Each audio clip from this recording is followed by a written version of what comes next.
अस्तु, वयं प्रार्थनाश्लोकैः आरभामहे। ॐ वक्रतुण्डमहाकाय सूर्यकोटिसमप्रभ निर्विघ्नं कुरु मे देव सर्वकार्येषु सर्वदा सरस्वती नमस्तुभ्यं वरदे कामरूपिणि विद्यारम्भं करिष्यामि सिद्धिर्भवतु मे सदा गुरुर्ब्रह्मा गुरुर्विष्णुः गुरुर्देवो महेश्वरः गुरुः साक्षात् परं ब्रह्म तस्मै श्रीगुरवे नमः। अस्तु, सर्वेभ्यो स्वागतम्। अद्य अस्माकं सतिसप्तम्याः पठनम् अनुवर्तयामहे। अद्य वयम् एकम् अंशं पठिष्यामः। सतिसप्तम्याः विषये एकं नूतनम् अंशं पठिष्यामः।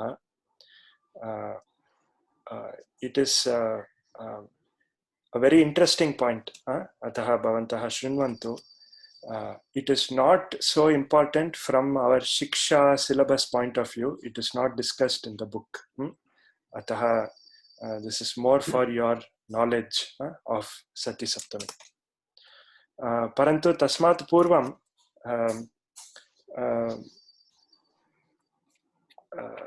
Grihapata rupena dashama adhyayasya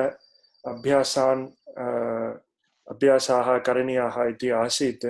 तत्र ये कृतवन्तः तत्र सन्देहः प्रश्नाः सन्ति चेत् इदानीं प्रष्टुम् अर्हन्ति। अथवा सतिसप्तम्याः विषये कोऽपि प्रश्नः अस्ति चेत् कृपया तं पृच्छन्तु।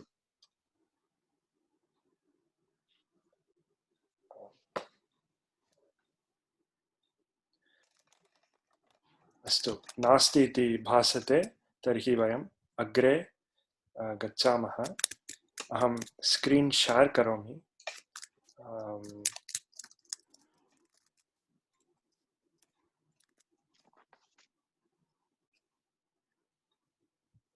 वयं प्रथमम् इतोपि अभ्यासान् कुर्मः। सतिसप्तम्याः विषये इतोपि अभ्यासान् कुर्मः। एते अभ्यासाः तु अस्माकं शिक्षापुस्तके नवमात् पाठात् सन्ति। अतः भवतां समीपे पुस्तकमस्ति चेत् कृपया तत्रापि पश्यन्तु। अस्तु, अद्य केचन जनाः एव सन्ति। प्रायः समयः अनुकूलः न आसीत्, क्षम्यतां, परन्तु वयं कुर्मः। इदानीं अस्तु, अत्र आङ्ग्लभाषायां यत् लिखितमस्ति प्रायः भवन्तः जानन्ति एव। अस्तु, किञ्चित् गतकक्षायाः पाठं पश्यामः। अत्र वयं अस्तु, गतकक्षायाः वयं तत्र कर्मणि शानच् इत्यस्य प्रयोगं पठितवन्तः। इदानीं the boy who is reading इत्युक्ते पठन् बालकः, परन्तु the book that is being read, तत्र पुस्तकं पठ्यते, पठ्यते तस्य शानच् रूपमस्ति पठ्यमानम् अथवा पठ्यमान इति अस्ति। अतः कर्मणि शानच् इत्यस्य उपयोगः तत्र अस्ति। So the shatre is always कर्तृर्थे प्रयोगः। shatre is always describing the karta. It is a visheshanam of the karta. Tata shanach, the normal kartari shanach, is also a visheshanam of the karta. Atra balakaha kampate nama kampamanaha balakaha iti. Parantu the karmani shanach form, yatra कर्मणि प्रयोगस्य रूपम् इदानीं पठ्यते, लिख्यते, खाद्यते, तेषां रूपाणि शानच् प्रत्ययान्तानि एव अत्र पठ्यमानम् इति भवति। अत्र पश्यन्ति चेत् one very frequent mistake is confusion between the karmani and kartari shanach. Atra pashyantu mata pakam pachate iti asti. Mata pakam pachamana asti iti. अत्र पचते इति यदि वयं शानज् उपयुज्य वदामः तस्य कर्तरी रूपं भवति. पचमाना माता, पाकं पचमाना माता अस्ति इति भवति. परन्तु पाकः, when you want to use the karmani form, पाकः पच्यते तर्हि मात्रा पच्यमानः पाकः अस्ति. Here it describes the पाकः, it is a karmani form. अत्र पश्यन्ति चेत् पचमाना पच्यमानः. So the pachyamana and pachamana, they are two completely different things. One describes the karta, another describes the karma. Parantu rupani sadrishani santi. So there is a similarity between forms. Many people get confused. Ataha kripaya savadhanam atra. Pachamana describes the karta, pachyamana describes the karma. Etad vayam gata kakshayam दृष्टवन्तः. तस्य सति सप्तम्याः प्रयोगमपि इत्युक्ते कर्मणि शानच् इत्यस्यापि सति सप्तम्याः प्रयोगं दृष्टवन्तः. अत्र पाकः पच्यमानः अस्ति, द फुड् इस् बीइङ्ग् कुक्ड्. तस्मिन् समये बालकः दूरदर्शनं पश्यति इति वक्तुं पाके पच्यमाने बालकः दूरदर्शनं पश्यति एवं प्रयोगः अस्ति. So while the food is being cooked, the balakah watches Doordarshanam. Parantu while the mother cooks the food, the boy watches television. Tatra kartari shanach. Mata pakam pachamana asti. Atra food is being cooked. Ityeva karmani prayogah. Atra mother cooks the food iti kartari prayogah. Ataha mata pakam pachamana asti. Balaka Doordarshanam pashyati. Matari pakam pachamanayam बालकः दूरदर्शनं पश्यति इति सति सप्तमी प्रयोगः. एवम् एतद् वयं दृष्टवन्तः. तथा अस्तु. अतः वयं ये ते प्रत्ययाः सन्ति ये सति सप्तमी रूपेण उपयोक्तुं शक्यन्ते, ते सन्ति क्त, क्तवतु, शतृ, शानच्. शानच्, शतृ, शानच् तयोः भविष्यत्कालरूपाणि अपि सन्ति. तद् वयम् इदानीं पठिष्यामः. तव्यतनीयर् एतत् सर्वम् इदानीम् अस्माकं पाठ्यक्रमे सिलेबस् मध्ये नास्ति. अतः एतद् वयं न पठिष्यामः. परन्तु अत्र ये प्रत्ययाः सन्ति तेषां प्रयोगं वयं पश्यामः. अस्तु. इदानीं किञ्चित् अभ्यासं कुर्मः. अत्र सति सप्तमी अस्तु. भवन्तः जानन्ति Ravi is coming when his father returns from office. पितरी आगच्छति सति पुत्रः प्रत्यागच्छति. रविः आगच्छति इति. अस्तु. अत्र वयं किं कुर्मः, एतानि वाक्यानि पठित्वा अत्र सतिसप्तमी युक्तं प्रयोगं युक्तः प्रयोगः अस्ति, तस्य विभजनं कृत्वा वयं पृथक् पृथक् वाक्यद्वयेन वदामः. इदानीम् उदाहरणं, शिक्षके आगच्छति, छात्राः उत्थितवन्तः.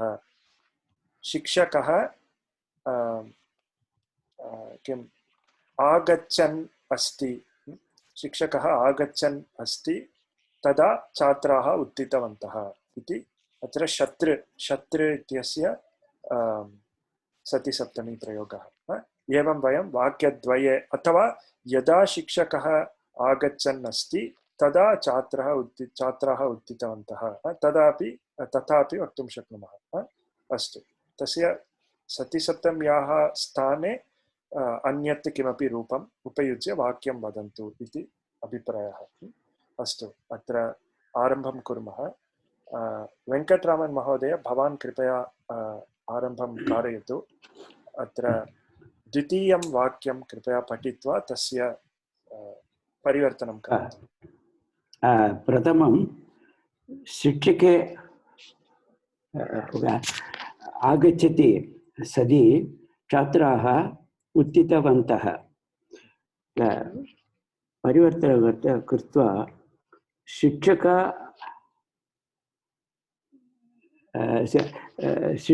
शिक्षकः आगच्छन् छात्रः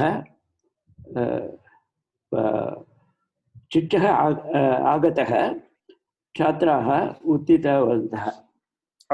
अत्र आगतः इति क्त प्रत्ययस्य प्रयोगः, परन्तु अत्र तु शत्रु प्रत्ययस्य प्रयोगः अस्ति। आगच्छन् अस्ति। आगच्छन् यदि शिक्षकः आगतः इति अस्ति तर्हि शिक्षके आगते सति इति भवति। शिक्षके आगते, परन्तु अत्र शिक्षके आगच्छति। अस्तु, शिक्षकः आगच्छन् छात्राः उत्थितवन्तः। अस्तु, उत्तमं। द्वितीयमपि कृपया करोतु। प्रदीपे स्नानं कुर्वती सति जलागमनं स्थगितं। प्रदीपः स्नानं कुर्वन् जलागमनं स्थगितम्। प्रदीपः स्नानं कुर्वन् अस्ति इति एकं वाक्यम्। एकं वाक्यं। द्वितीयं वाक्यं तदा जलागमनं स्थगितम्। उत्तमं, धन्यवादः वेङ्कटरामन् महोदय। अग्रे नरेश महोदय, भवान् कृपया करोतु तृतीयम्।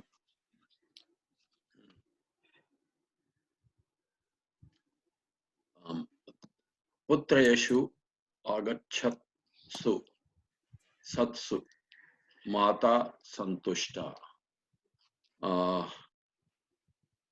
When her children were coming, the mother was happy. Okay, किं कुर्मः? पृथक् वाक्यम्।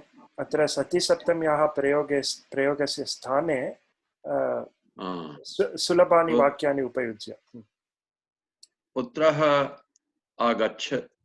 आगच्छति, माता सन्तुष्टा आसीत्। परन्तु अत्र आगच्छत्सु इति कस्य रूपस्य सप्तमी?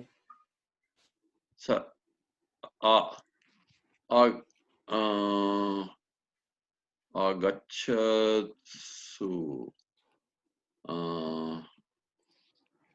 सप्तमी अस्ति। आगच्छति, आगच्छन्। सत्यम्। आगच्छन्, आगच्छन्, आगच्छन्तौ, आगच्छन्तः, सप्तमी। अतः पुत्राः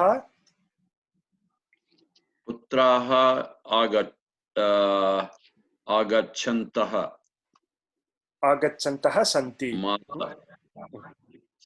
माता सन्तुष्टा अस्ति। माता सन्तुष्टा अस्ति। उत्तमं, धन्यवादः। अग्रे हेमा महोदय, भवती चतुर्थं करोतु। I'm sorry, there's a little puppy in the house. It's barking. So I will not. अस्तु, धन्यवादः। शारदा महोदय, भवती करोति वा चतुर्थं वाक्यं?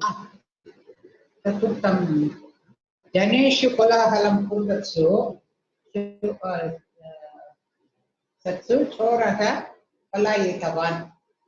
So it has to be, we should break it, is it? आम्। जनेषु कोलाहलं, जनाः कोलाहलं कुर्वन्ति, चोरः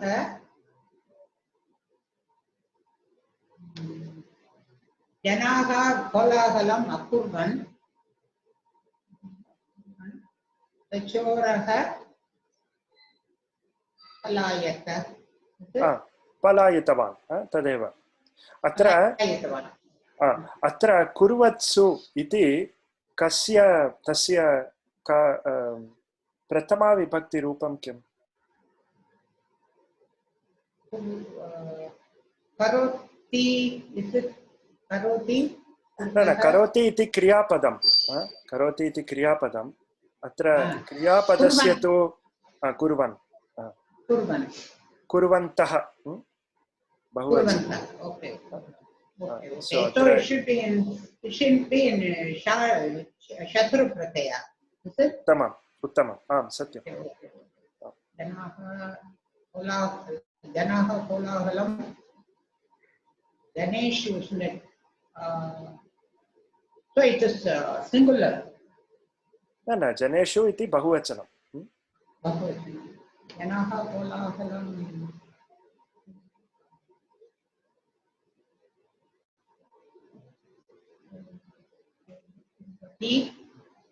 Prathama vibhakti, they have to convert it to kurvanti, isn't it?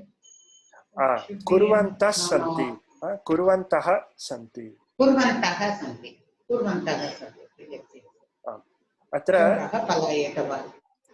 सत्यम्। अत्र पुनः अहं बेसिक् एक्साम्पल् दर्शयामि।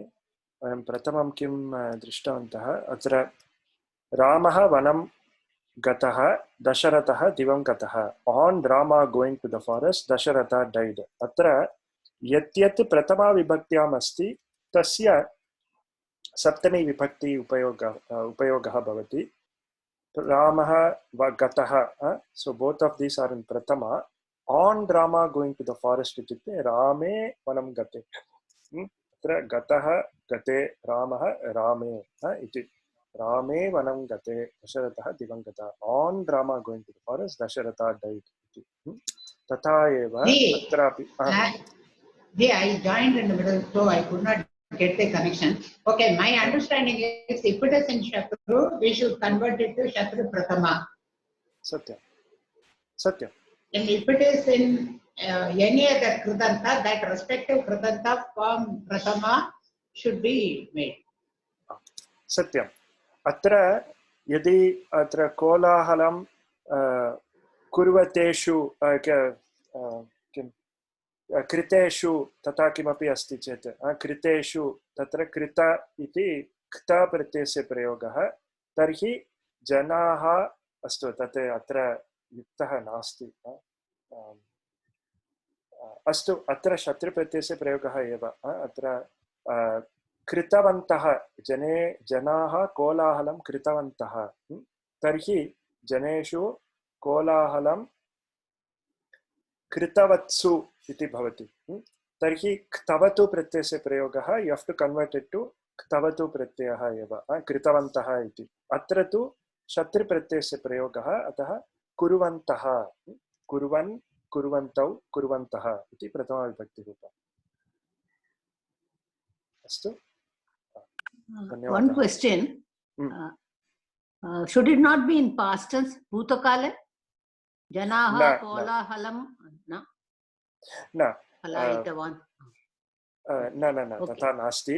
अद्य वयं पश्यामः, so we say that we can use any of these pratyayas for forming sati saptami, kila kta ktavatu shatru shanach bhavishyat kala shatru shanach, but do all of these mean the same ityukte na, तत् किम् इति अद्य वयं पठिष्यामः, परन्तु प्रथमम् अभ्यासान् कुर्मः।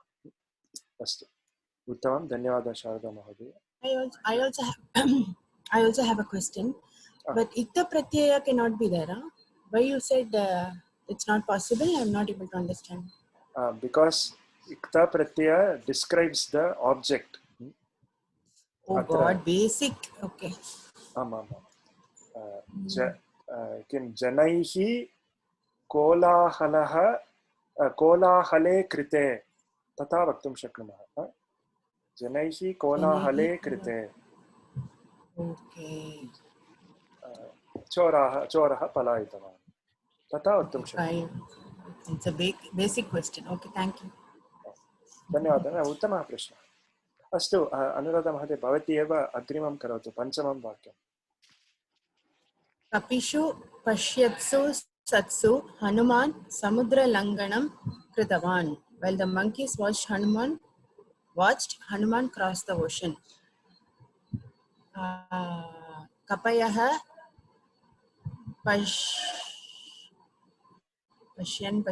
pashyantah. Kapayah pashyantah asti. No, asan. Asan Hanuman santi. Santi. Okay, because it is Satsu here. No use. Hanuman Samudra Lankanam Kritavan. Uttamam. Cannot be anything else. Satsu eva. Astu. Tad vayam pashyamah. Santi iti sulabam rupa. Astu. Parameshwaran Mahodaya, Bhavan karoti va shashtam vakyam. Mahodaya. Sitayam kindayantyam satyam Ramadudaha akadaha. Sita kindayanti sadi Ramadudaha akadaha. Sita Chintayanti asti. Sati or asti. Ramadudaha akadaha. Oh, Sati astu. Uttama. Ramadutaha agataha. Atra Sita Chintayanti.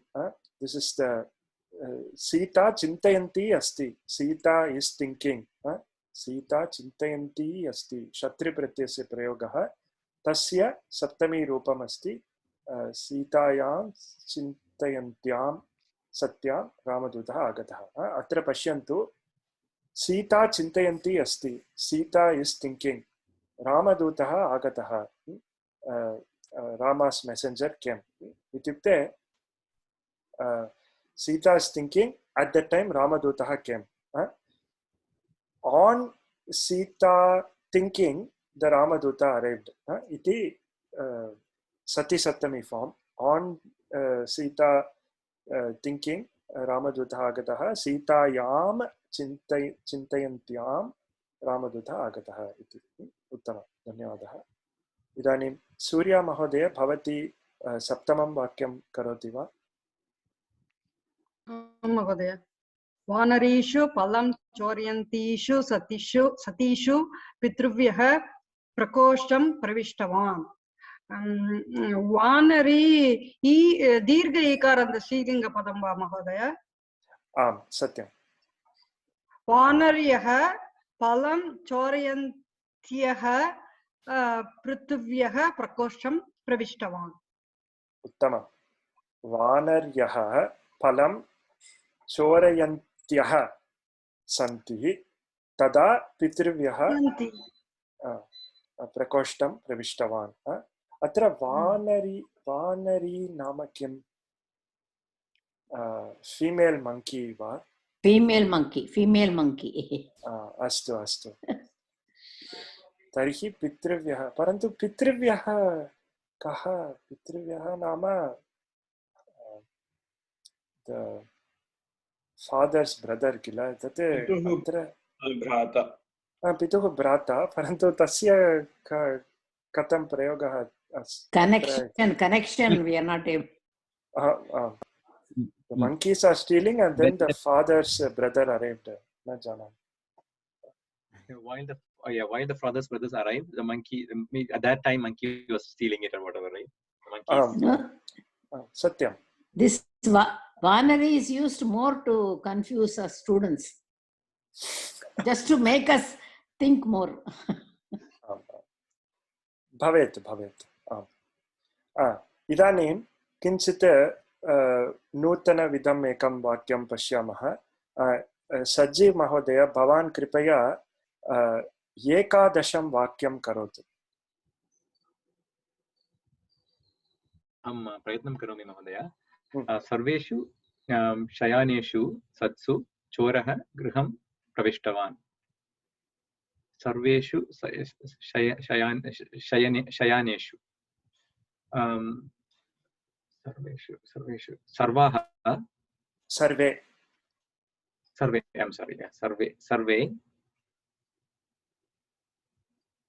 शयानेषु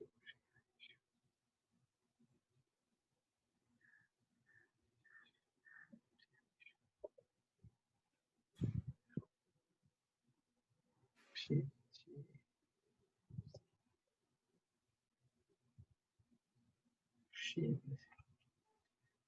जानामि महोदय। अत्र शानच् प्रत्ययस्य प्रयोगः शीते न शयन्ति शयन्ति न न क्रियापदरूपम् अत्र मास्तु अत्र सर्वे शेरते तथा मास्तु you can convert this into the corresponding prathama vibhakti रूपम्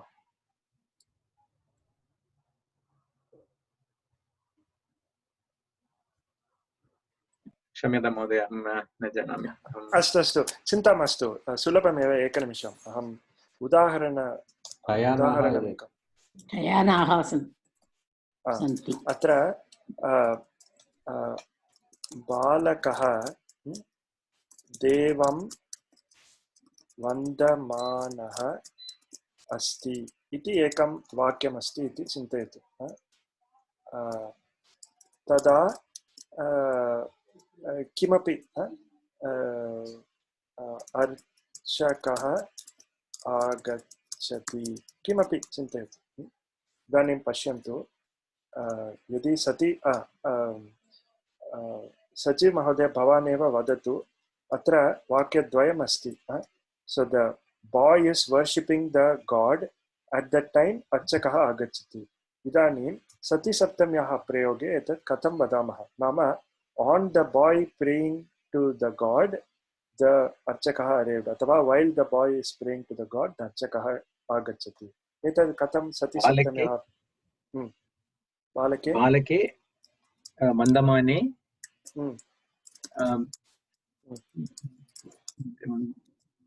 बालके देवं मन्दमाने सति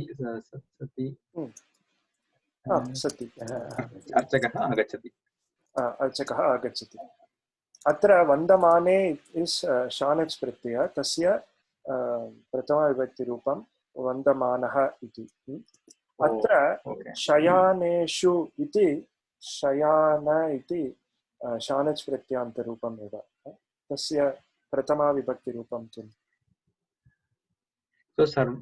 सर्वे शयानाः उत्तमं बहु सम्यक् सर्वे शयानाः सर्वे शयानाः आसन् अथवा सन्ति तदा चोरः गृहं प्रविष्टवान् उत्तमं बहु सम्यक् धन्यवादः सति सप्तमी मध्ये अत्र सति सत्यां सतीषु आवश्यकम् अथवा न न न न विकल्पः एव अपेक्षा इति नास्ति आवश्यकता इति नास्ति अतः एव आवरणे दत्तमस्ति इट् इस् आप्शनल् इति अस्तु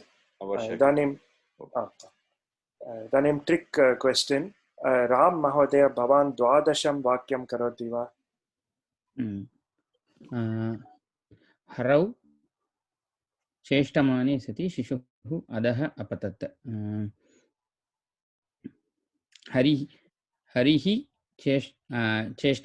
यदा हरिः चेष्टमानः अस्ति तदा शिशुः अधः अपतत् उत्तमम् अत्र हरौ इति हरिः यदा चेष्टमानः अस्ति तदा शिशुः अधः अपतत् उत्तमं धन्यवादः तर्हि शिशुः हरौ अस्ति वा अथवा हरोः उपरि अस्ति वा हरिः अत्र चिन्तयामि डियर् अथवा हरि अधः अपतत् What is the meaning of चेष्टमानः? चेष्टमानः Tamil भाषायाम् अपि अस्ति किल चेष्टं करोति इति तत्र चेष्टां करोति just shaking the body चेष्ट पण्றது I didn't realize it came from here. Okay. आमामां सत्यं तदेव हरौ चेष्टमाने on the hari shaking its body the shishuhu adha apatat so Hari could be a boy also. A boy Hari is could named be. Hari. Astu, astu, astu, astu. Elder brother must be having the baby on him. Astu. I thought that's the father's name. Tadapi bhavet. No, it is just Cheshtamane. Cheshtamane means that means doing some fun like that. Cheshta. That's what சேட்டை பண்றதுன்னு சொன்னாங்க. Yeah. அதான். आम् आम् अत्र अस्तु वयम् अत्र अष्टाध्यायी.com मध्ये पश्यामः मम अवगमने शेकिंग और डूइंग सम मूवमेंट इति एकनिमिषम्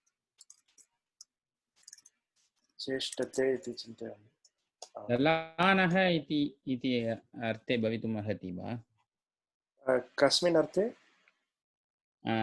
ललानः like cuddling तस्मिन् अर्थे भवेत् वा न जानामि परन्तु सदृशं something close to that to act to put अत्र to basically move do some action इति अस्तु Sometimes people carry the child and shake, with the hand. I mean, like playing. It's forbidden, but people do that. I've actually seen a father play with the child and drop the child. Thankfully, nothing happened to the child. Actually, I've seen with my eyes.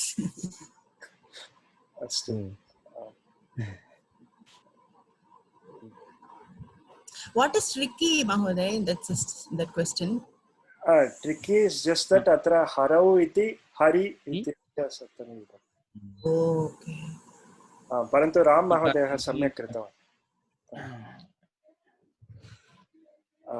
अस्तु इदानीं वयम् एतद् किञ्चित् अत्र स्थगयामः इतोपि अभ्यासाः सन्ति नवमे पाठे इतोपि अभ्यासाः सन्ति सति सप्तमी इति तत्र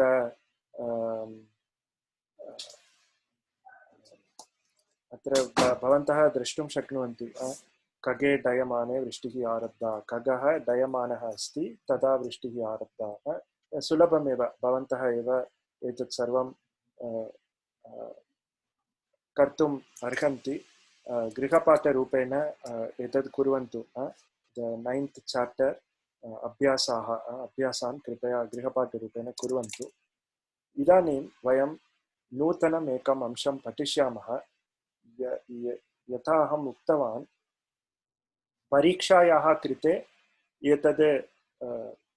एतस्य अपेक्षा नास्ति this is not relevant to the exam अस्माकं पुस्तके अपि नास्ति परन्तु अहं वक्तुम् इष्टवान् सतिसप्तम्याः प्रयोग अर्थविषये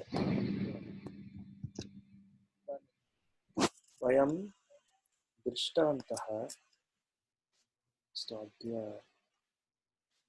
अद्यतनीं तिथिं स्थापयामि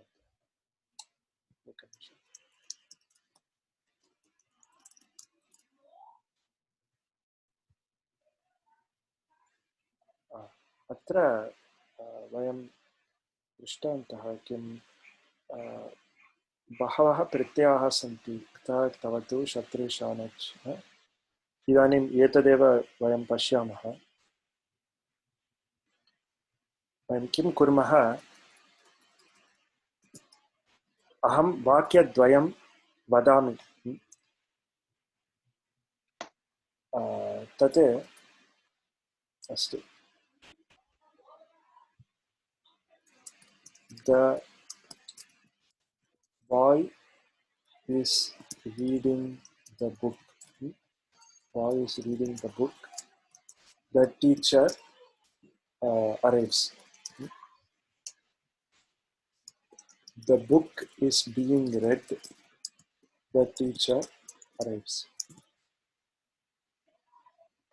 इदानीं भवन्तः किं कुर्वन्तु अत्र टीचर अरैव्स इति शिक्षकः प्राप्तः अथवा शिक्षकः आगच्छति तदेव भवतु अत्र परिवर्तनं मास्तु शिक्षकः आगच्छति तदेव टीचर अरैव्स इति स्थापयन्तु इदानीं boy is reading the book अथवा boy was reading the book एतत् सर्वं अहं प्रत्ययम् एकं प्रत्ययं वदामि तं प्रत्ययम् उपयुज्य भवन्तः वाक्यं वदन्तु सति सप्तमी प्रयोगः अत्र मास्तु सुलभं वाक्यं सरलं वाक्यमेव वदन्तु अस्तु प्रथमम् इदानीं परमेश्वरन् महोदय भवान् आरम्भं करोतु अत्र boy is reading the book the teacher arrives भवान् तव तु प्रत्ययस्य उपयोगेन एतत् वदतु बालकः एकनिमिषं बालकः पठितवान् अस्ति पठितवान् अस्ति पुस्तकं पठितवान् अस्ति पुस्तकं पठितवान् अस्ति शिक्षकः आगच्छति अस्तु उत्तमम् एतत् पर्याप्तम् इदानीं सति सप्तमी इति सर्वं इदानीं न पठामः अस्तु एतत् पर्याप्तम् अत्र तव तु वयं जानीमः कर्तृर्थे प्रयोगः it is always used as a विशेषणम् आफ् द कर्ता एतद् वयं जानीमः इदानीम् अग्रे अस्तु सजीव महोदय भवान् कृपया एतद् करोतु अत्र शत्रु प्रत्ययस्य उपयोगे एतद् कथं वदामः बालकः पुस्तकं पठन् अस्ति बालकः शिक्षकः आगच्छति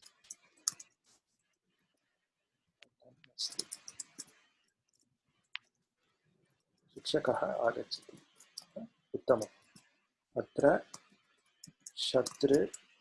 शत्रु वयं जानीमः कर्तृर्थे एव इट् is an objective of the कर्ता एतावत् पर्यन्तं स्पष्टम् इति चिन्तयामि इदानीं किञ्चित् क्लेशं कारयामः now we will complicate matters a little bit इदानीं सूर्या महोदय भवती वदतु अत्र पठति इत्यस्य क्रियापदस्य स्थाने अधीते इति क्रियापदम् उपयुनक्तु अत्र अधीते नाम आत्मनेपदधातुः तस्य उपयोगेन एतद् कथं वदामः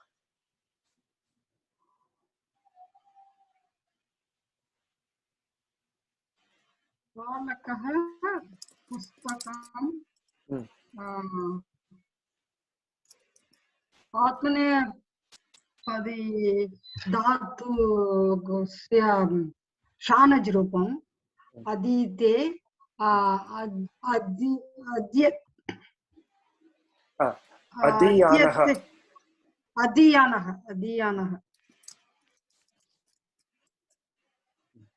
अधीयानः अस्ति अस्ति उत्तमं शिक्षकः आगच्छति अस्तु सम्यक् अत्र पश्यन्तु शानच्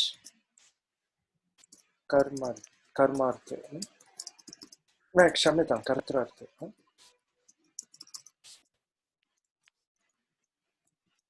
एतद् वयं जानीमः अस्तु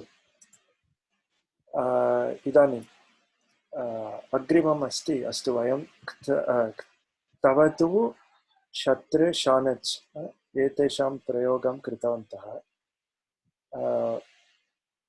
इदानीं कोऽपि जानाति वा भविष्यत् शत्रुरूपं कथं भवति इति कोऽपि कर्तुं शक्नोति वा पठिष्यमाण न भविष्यत् शत्रुप्रत्ययः पठिष्यन् अस्ति वा पठिष्यन् उत्तमम् उत्तमम् अत्र पठन् अस्ति इत्यस्मिन् स्थाने पठिष्यन् अस्ति अत्र पुनः शत्रु कर्तृर्थे परन्तु भविष्यत् काले भविष्यत् वस्तुतः द वर्ड भविष्यत् itself is a भविष्यत् शत्रु फॉर्म अस्तु बालकः पुस्तकं पठिष्यन् अस्ति उत्तमम् इदानीं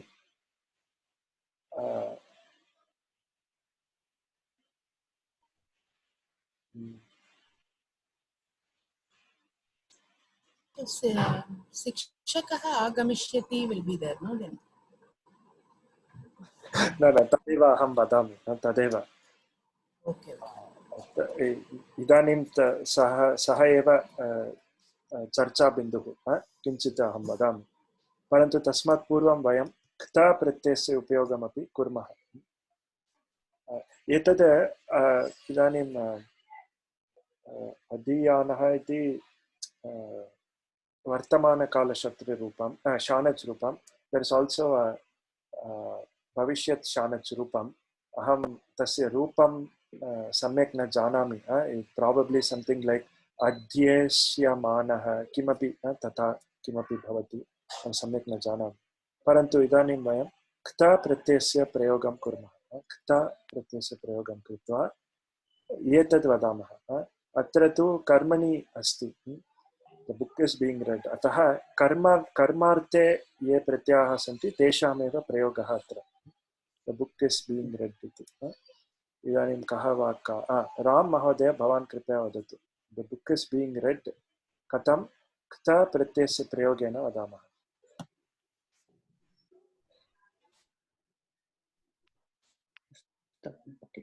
पुस्तकं पठितम् अस्ति उत्तमं पुस्तकं पठितम् अस्ति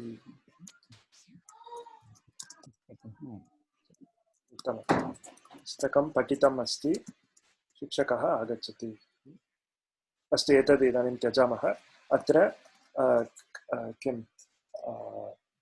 क्ता प्रत्ययः कर्मार्थे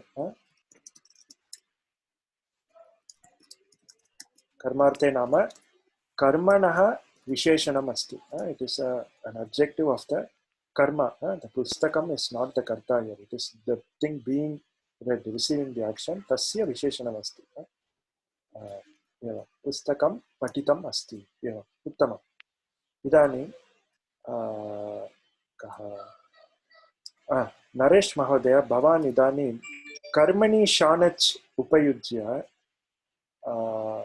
एतद् कथं वदामः पट् इति धातुम् उपयुज्य कर्मणि शानच् उपयुज्य कथं वदामः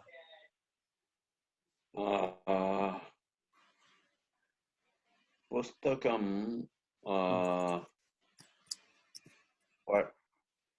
पठ्यमानः पठ्यमानः वा पठ्य उत्तमम् उत्तमम् उत्तमम् पुस्तकं पठ्यमानम् अस्ति अत्र तु कः प्रत्ययः कर्मणि शानच्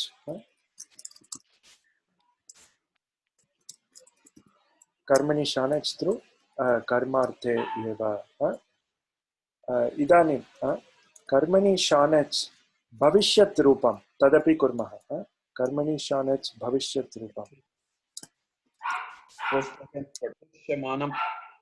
पठिष्यमानम् उत्तमं पुस्तकं पठिष्यमानम् अस्ति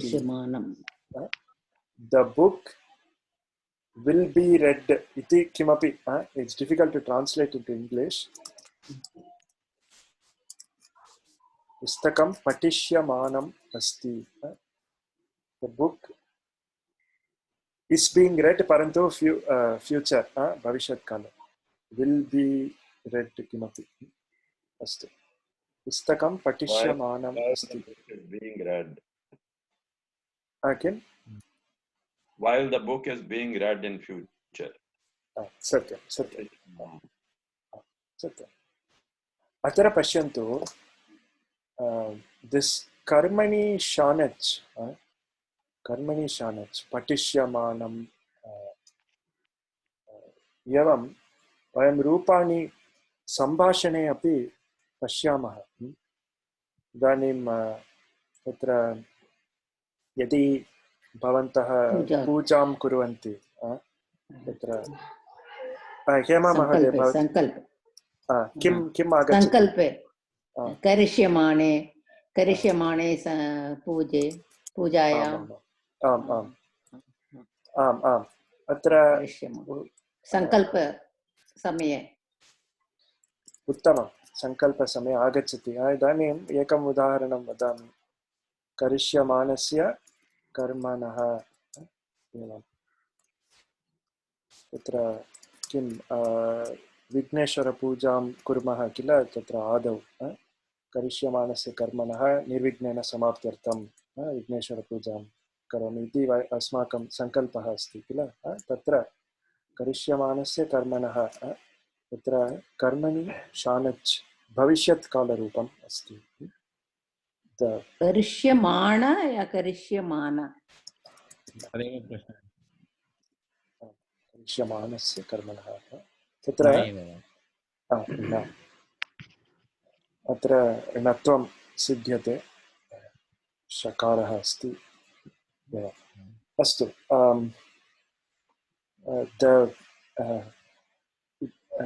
टु बी डन् कार्यम्स् इति किमपि to be done in the future कार्यम्स् for them to go without hindrance इति अर्थः करिष्यमाणस्य कर्मणः निर्विघ्नेन समाप्त्यर्थम् अस्तु एवं रूपाणि बहुत्र उपयुज्यन्ते these are very actually commonly used in सम्भाषणे करिष्यमाण पठिष्यमाण परन्तु एतावत् पर्यन्तम् अस्तु एतावत् पर्यन्तं स्पष्टं वा अत्र प्रश्नाः सन्ति वा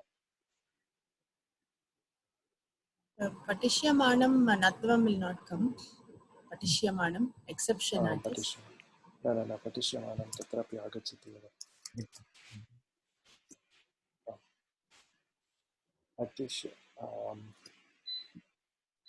सत्यम् आगच्छति एव पठिष्यमाणम् एव अस्तु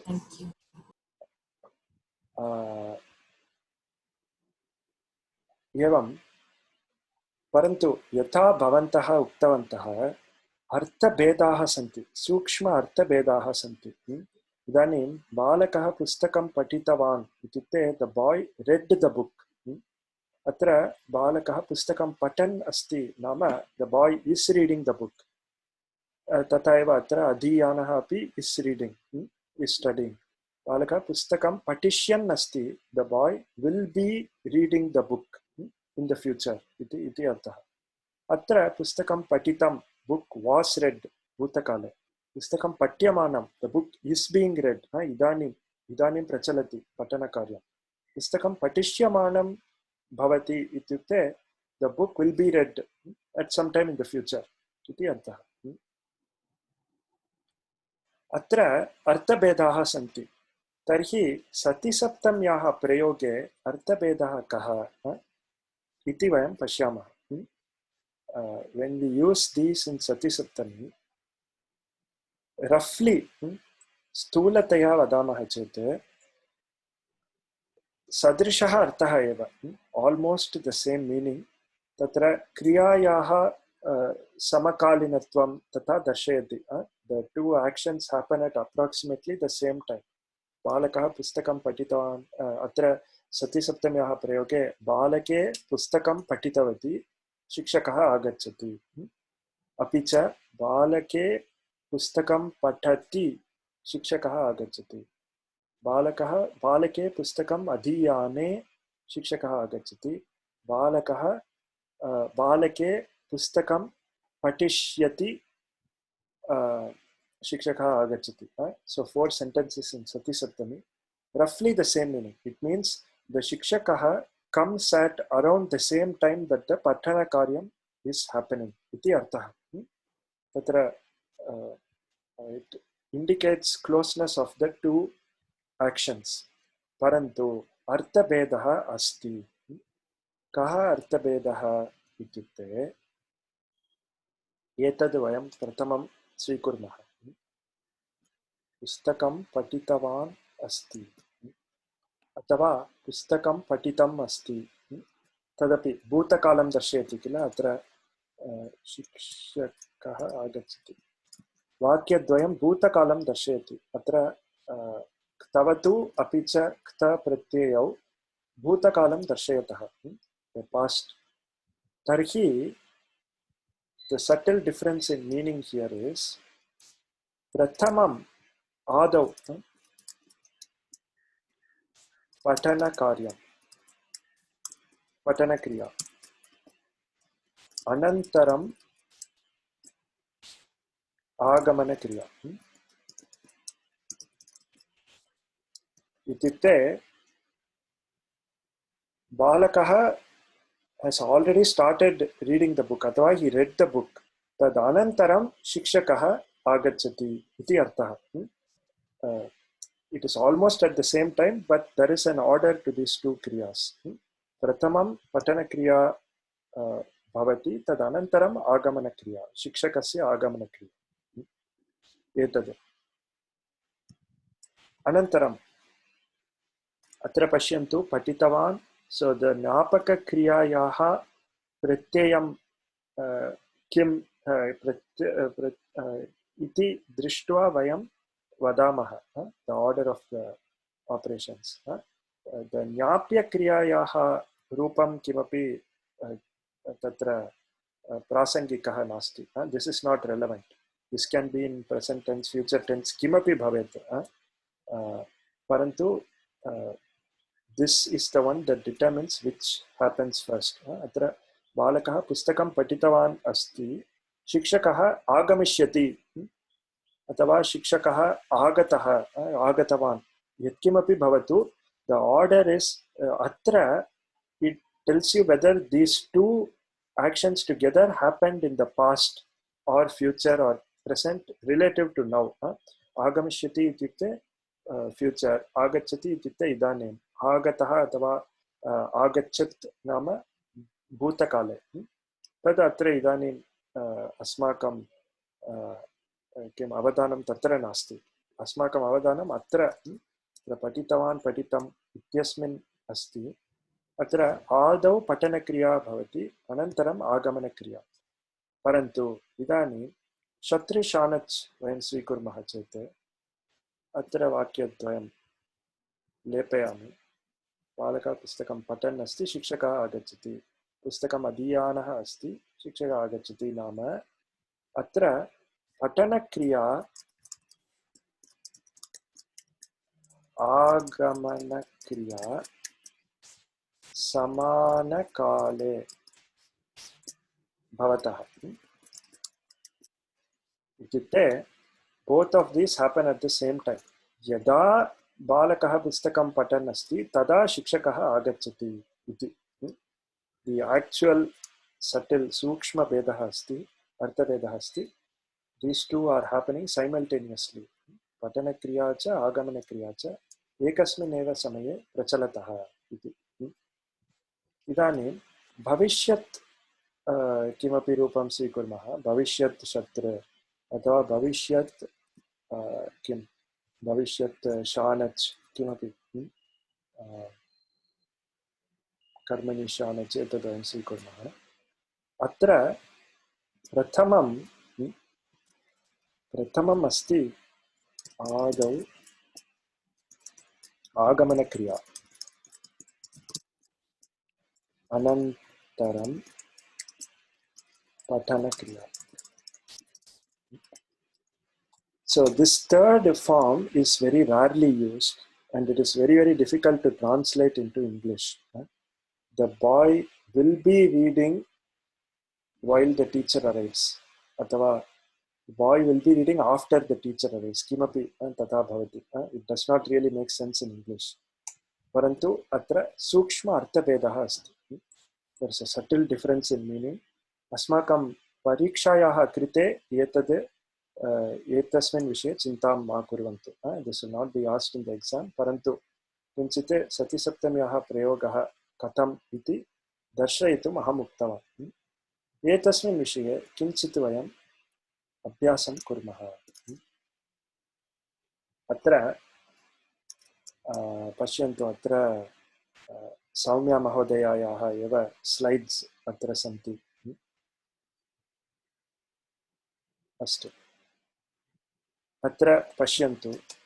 अहं भोजनं कृतवान् आसम्, सः आगच्छति मयि भोजनं कृतवती सः आगच्छति एतस्य सतिसप्तमी रूपमस्ति तथा कुर्वन् अस्मि मयि कुर्वति करिष्यन् अस्मि मयि करिष्यति इति अत्र रूपाणि कः अर्थः नाम अस्तु अत्र अस्ति वा एकनिमिषम्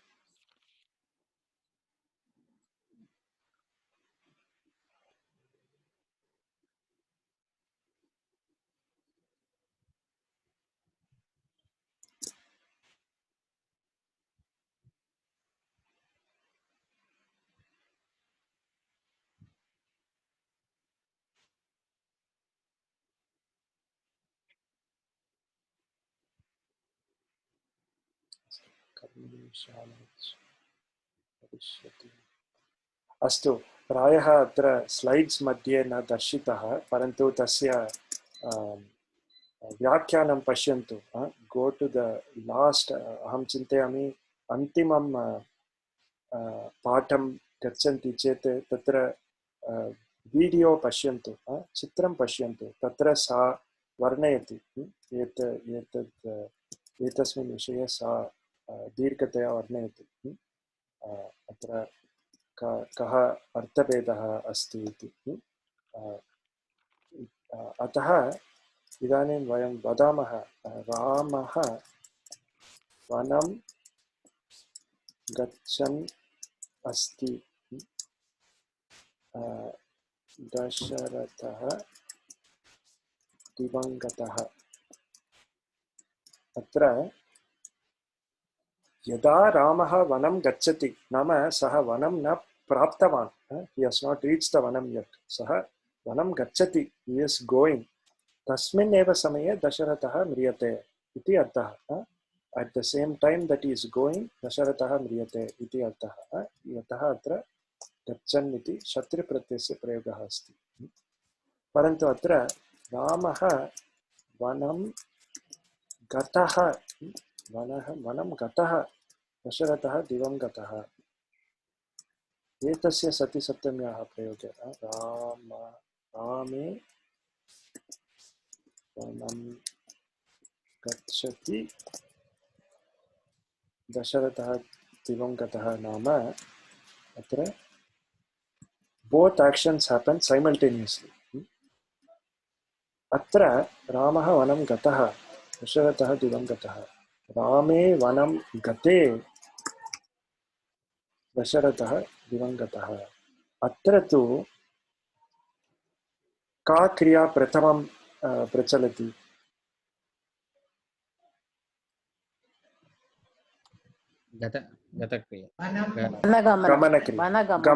वनगमनं रामः प्रथमम् आदौ वनं गच्छति सः तत्र प्राप्तवान् he enters the वनं तदनन्तरं दशरथः म्रियते इति अर्थः रामे वनं गते दशरथः दिवङ्गतः इत्युक्ते प्रथमं रामः वनं प्राप्तवान् तदनन्तरं दशरथः म्रियते इति अर्थः एवं so this is a very difficult form to translate in English and it is also quite rarely used अतः चिन्तां मा कुर्वन्तु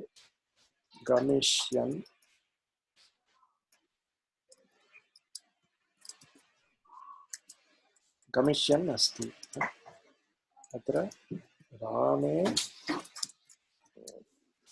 वनं गमिष्यति दशरथः म्रियते इत्युक्ते कथं वदामः when Rama will go to the forest afterwards in the future by the time Dasharatha already died iti arthah pratamam Dasharatha divangatah anantaram gamana kriya bhavati iti arthah difficult to translate it to English parantu etadrisha prayogah samskrite asti evam atah atra arthabhedah darshyate this is the difference in meaning between the usages of the various pratyayaha tavatu iti sarvam अत्र पुस्तके तु they have used all the pratyayas. They have not indicated that there is a difference in meaning. Prayah tavan vedah nasti. So in common usage you can use anything to mean anything. It means roughly at the same time whenever you use Sati Saptami.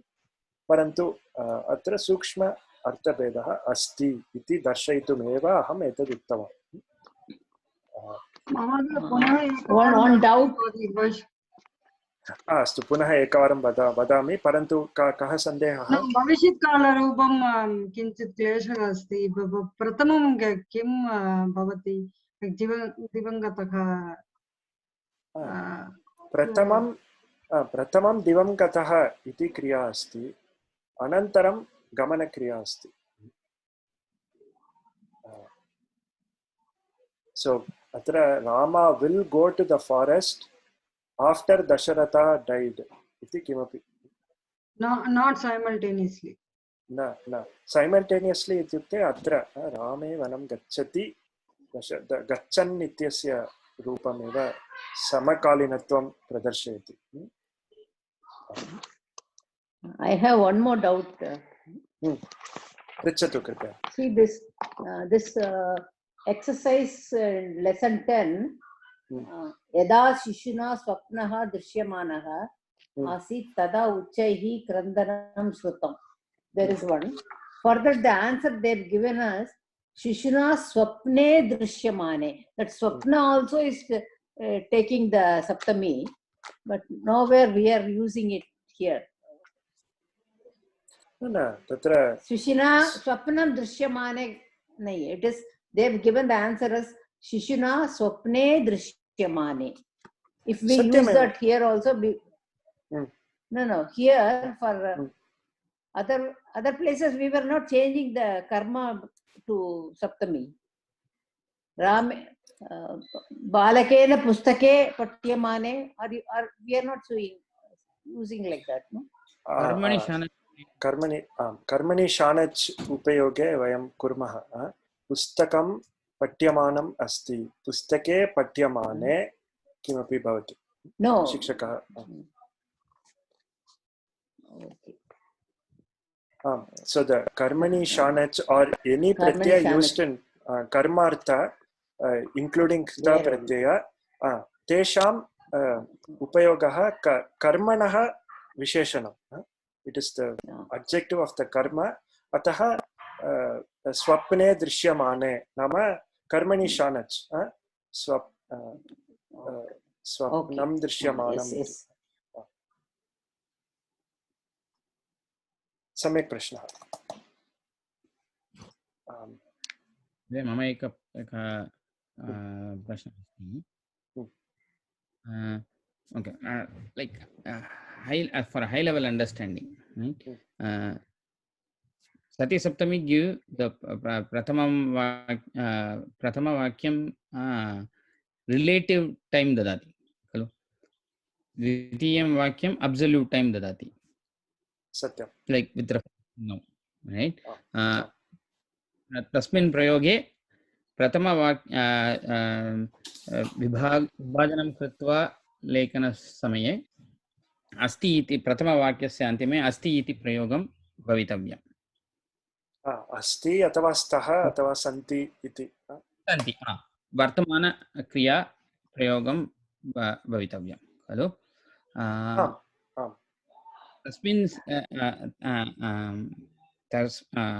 तस्मिन् स्थले आसम् इति प्रयोगे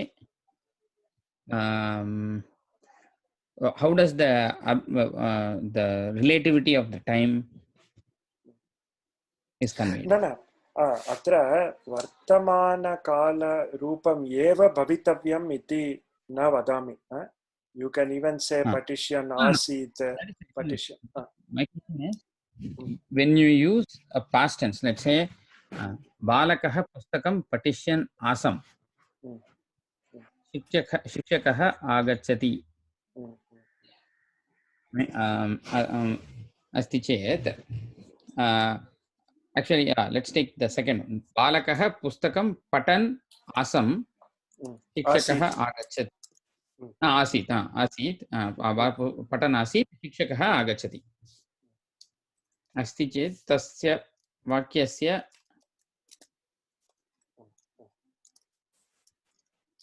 सति सप्तमी प्रयोगः कथम् इति प्रश्नः। in general what does the sequence of sentence I mean the time, the relative timing, what does it convey? Asti asit prayogasya I mean the difference.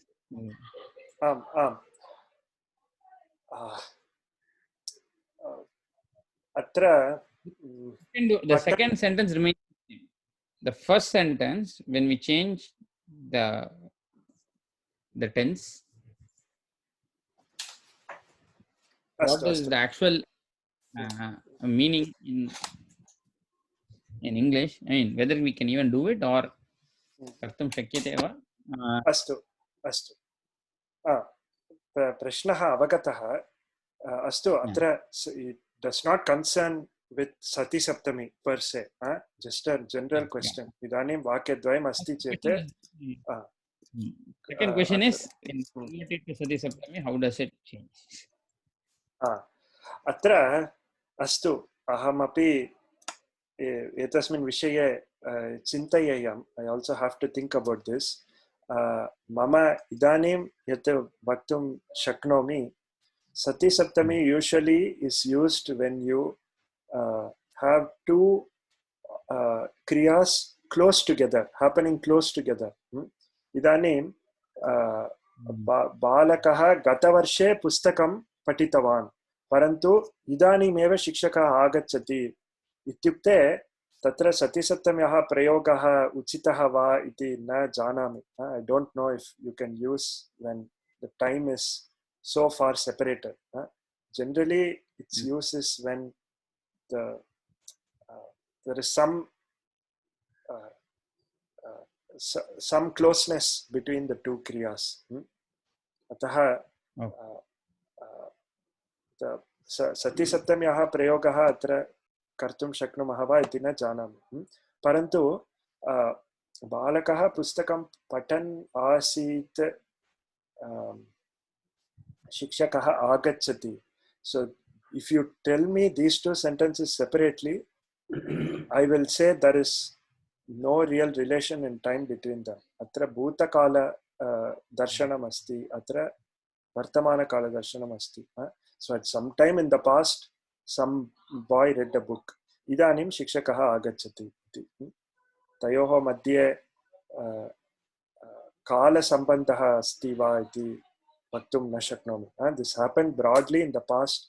This is happening broadly in the present. Tavadeva vaktum shaknomi. Mahodaya, a small question. In English, suppose we say, when I reached there, he would have left.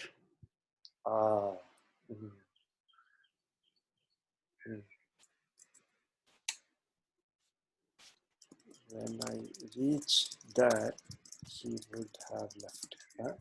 Atra prathamam leave kriya bhavati adav. Tad anantaram Reach there. Reach kriya bhavati. Astu. Bhavan eva vadatu etate katham Sati Saptamyaha prayoge vadamah. यदा उपयुज्य वदामि प्रथमं यदा तत्र गच्छ यदा तत्र प्राप्नोमि प्राप्त तदा तत्र प्राप्तं सः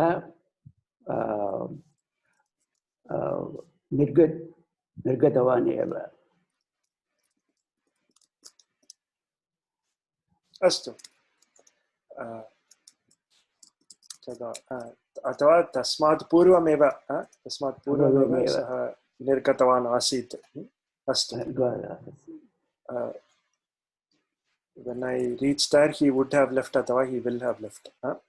इदानीं अत्र सः निर्गतवान् इति ज्ञाप्यक्रिया इति चिन्तयतु, तस्य किमपि परिवर्तनं नास्ति। अत्र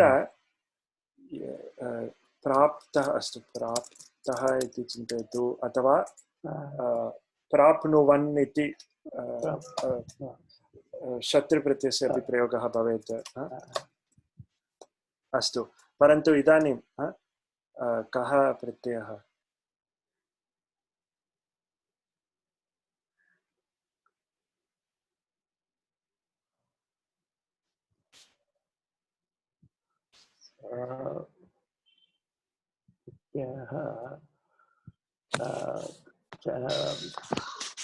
Would have left.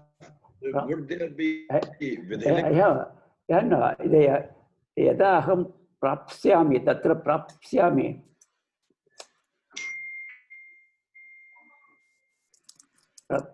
तत्र सः निर्गतवान् एव। प्राप्स्यामि, यदा अहं तत्र प्राप्स्यामि। सत्यम्।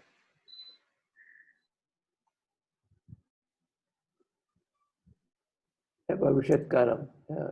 उत्तमम्, उत्तमम्। अत्र अहं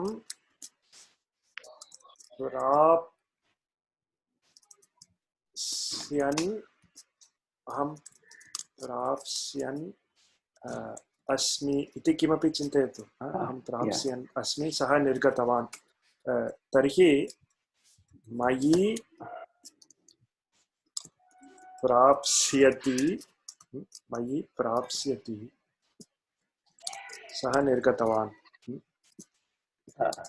द्वितीयवाक्ये विधिलिङ्ग न भवति, निर्गच्छेत्।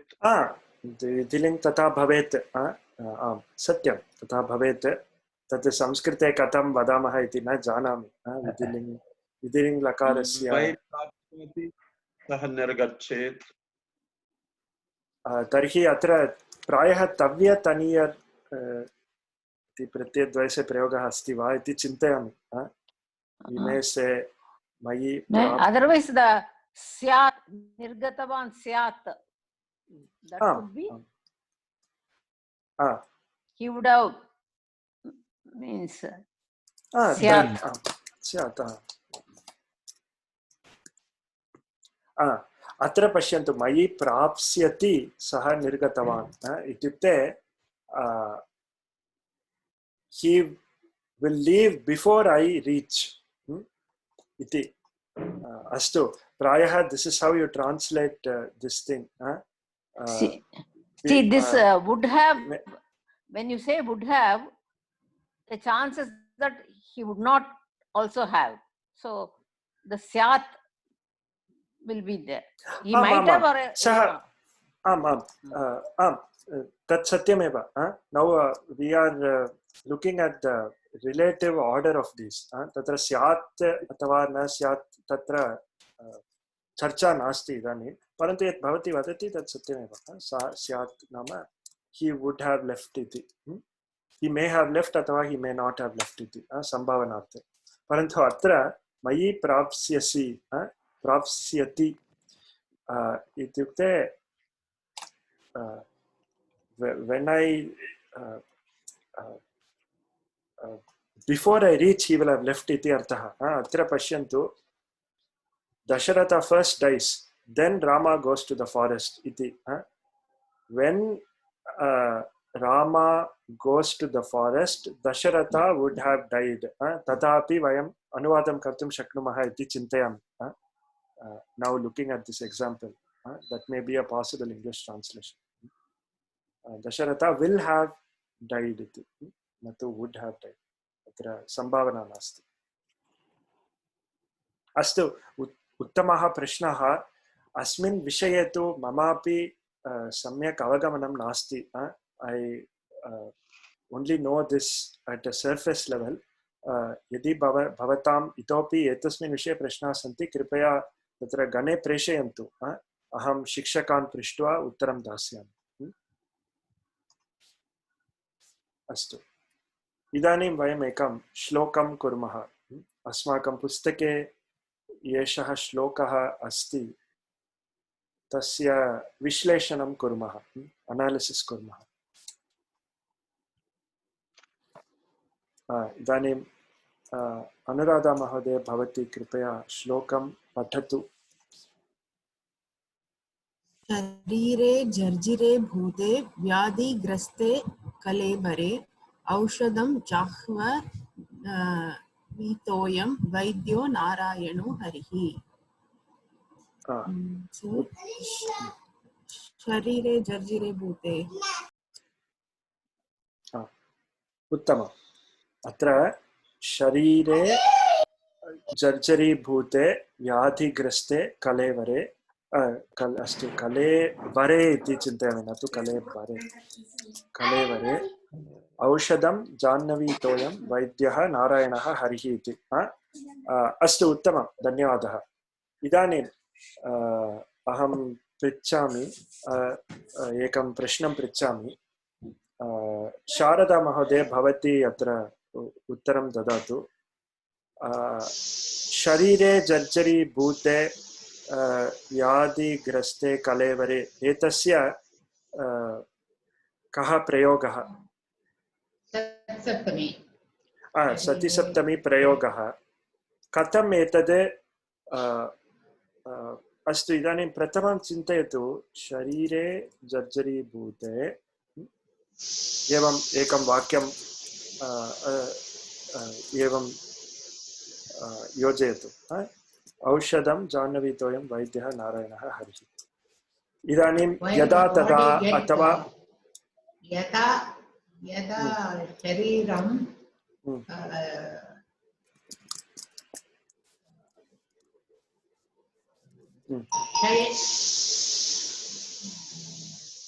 यदा शरीरं,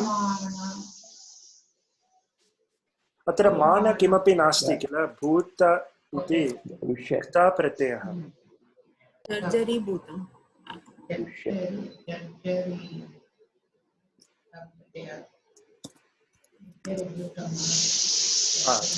जर्जरीभूतम् अस्ति, तदा औषधं जाह्नवीतोऽयं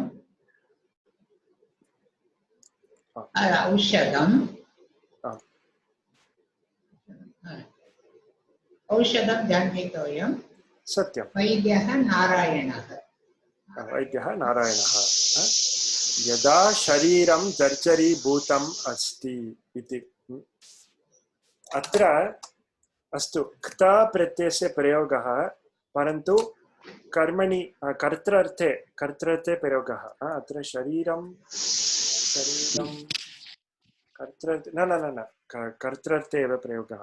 अत्र शरीरम् इस् द कर्ता, द शरीरम् is the one that is becoming old. शरीरं जर्जरीभूतम् इति। अस्तु, अत्र सतिसप्तम्याः प्रयोगः। यदा शरीरं जर्जरीभूतम् अस्ति तदा औषधं जाह्नवीतोऽयं वैद्यः नारायणः हरिः। अत्र शारदा महोदय भवती वदतु, औषधं जाह्नवीतोऽयम् इत्यस्य कः अर्थः? River Ganga, water of the river Ganga, Jahnvitoyam. उत्तमम्। Jahnvitoyam, water of the river Ganga, that becomes the medicine. That is the औषधम्। अस्तु, इदानीं तथा एव वयं द्वितीयं भागमपि कुर्मः। व्याधिग्रस्ते कलेवरे पुनः औषधं जाह्नवीतोऽयं वैद्यः नारायणः हरिः। अत्र इदानीं सूर्या महोदय भवती वदतु एतस्य परिवर्तनं।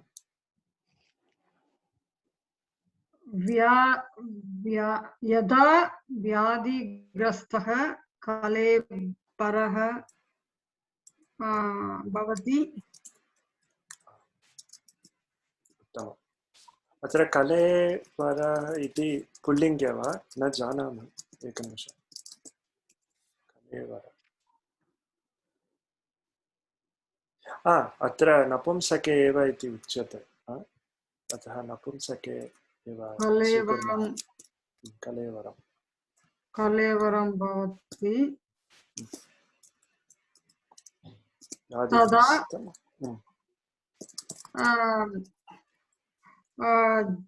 जाह्वीतोयं वैद्य नारायण हरि। एवम् अस्तु अत्र प्रश्नः अस्ति वा? कलेवरं नाम पुनः शरीरम् एव? यदा कलेवरं व्याधिग्रस्तं भवति तदा औषधं जाह्नवीतोयं like that. Like यदा शरीरं जर्जरीभूतं यदा कलेवरं व्याधिग्रस्तम्. उत्तमं सत्यम् अन्वय उत्तमम्. I think I'm going to ask one silly question. No question. No question is silly. Kripaya pritchatu. No. This ikta pratyaya only it will be only for the karma padam it will be the adjective, no, except for gatyartha. But here that's not the case, no? Or am I misunderstanding something? Gatyartaka athava akarmaka. Akarmaka. Dhatuh. Bhu iti dhatuh akarmakah. Shariram jarjari bhutam is used in the sense of kartari. Karma kartrarte upayuchyate. Even grastam is akarmaka, no? Gras iti vyadina grastam afflicted by disease. Grastam is तर्हि सकर्मकः एव. caught उत्तमम् अस्तु अत्र सिल्ली question नास्ति very interesting question अत्र भू इति अकर्मकः अकर्मक क्रिया अस्ति अतः क्त प्रत्ययस्य भूत इति कर्तृर्थे उपयुज्यते परन्तु द्वितीये पादे ग्रस् इति धातुः सकर्मकः अस्ति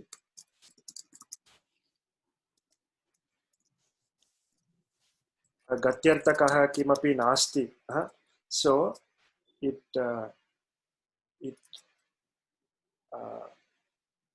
व्याधिग्रस्ते कलेवरे अत्र कर्मार्थे एव उपयुज्यते इति चिन्तयामि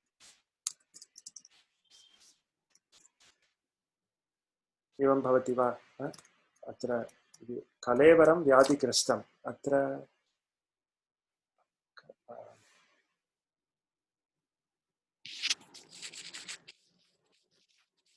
the body is afflicted by something that by something vayam na janimah atra vyadhina kalevaram vyadhigrastam tatha bhavet vyadhi pidita iti तदेव अस्तु व्याधिना ग्रस्तं प्रायः व्याधिग्रस्तं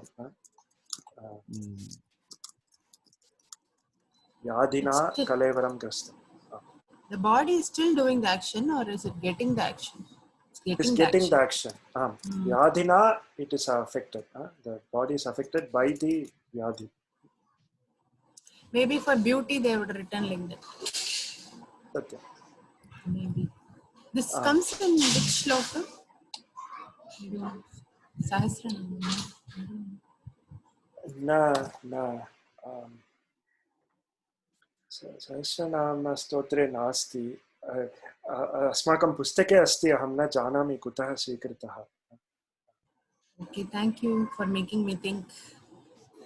न तद् अहं वदेयं thank you for making me think अत्र सत्यम् अत्र कर्तृर्थे अत्र कर्मार्थे एव उपयुज्यते उत्तमं प्रश्नः अस्तु अवगतं वा एतद् अनुराधा महोदयायाः प्रश्नः अस्तु तर्हि अत्र समयः अपि जातः वयम् अत्र स्थगयामः सतीसप्तम्याः विषये भवन्तः कृपया नवमे पाठे यथा अहम् अत्र दर्शितवान् नवमः पाठः अस्ति तत् गृहकार्यरूपेण कुर्वन्तु यदि दशमं पाठं न कृतवन्तः तदपि कुर्वन्तु तत्रापि अभ्यासाः सन्ति तस्यापि पूरणं कुर्वन्तु अत्र सुलभमेव सर्वम् अस्तु एतेन वयं सतिसप्तम्याः प्रयोगम् इदानीं स्थगयामः अग्रे प्रायः इतोपि अभ्यासान् कुर्मः परन्तु विषयान् ज्ञातवन्तः वयम् अग्रिमात् कक्षात् आरभ्य किञ्चित् पुनः नूतनान् पाठान् पठामः अस्तु एतेन अद्य वयं समापयामः मङ्गलश्लोकम् उक्त्वा विरमामः तत्र प्रश्नाः सन्ति चेत् तदनन्तरं कृपया पृच्छन्तु कक्षायां कथं वदामः कक्षायां समाप्तायां प्रश्नान् पृच्छन्तु इति अस्तु ॐ पूर्णमदः पूर्णमिदं पूर्णात् पूर्णमुदच्यते पूर्णस्य पूर्णमादाय पूर्णमेवावशिष्यते ॐ शान्ति शान्ति शान्तिः हरिः ॐ श्रीगुरुभ्यो नमः हरिः ॐ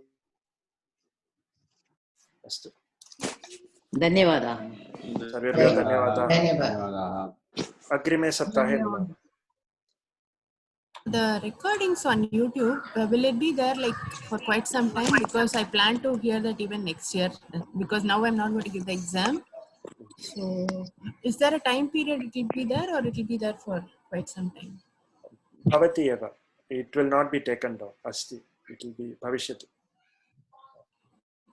Thank you.